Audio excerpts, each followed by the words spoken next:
اللہ کے رسول ہمیں یہ نصیحت کرنا چاہتے ہیں کہ جب تم پر مشکلات بنے نا تو نمبر نہ تلاش کرو کہ فلاں کا نمبر کہاں ہے، فلاں کا نمبر کہاں ہے. کوئی رات ڈھونڈو جو صرف رب کی رضا کے لیے گزری ہو. کوئی نیکی تلاش کرو جو فقط اللہ کے لیے کی ہو. کوئی آنسو ڈھونڈو جو تم نے کسی مسکین یتیم کے پوچھے ہو. کوئی ایسا شخص جو تڑپ کے رو رہا تھا لیکن تمہاری وجہ سے ہنسا ہو.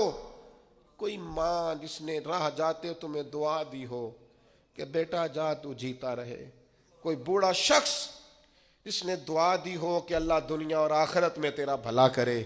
کوئی یتیم، کوئی لاوارث، کوئی کمزور، کوئی شخص جس کی روح سے تمہارے لیے دعا نکلی ہو. کوئی بیٹھا ہوا مجھے دور دعا دیتا ہے، میں ڈوبتا ہوں پر سمندر اچھال دیتا ہے.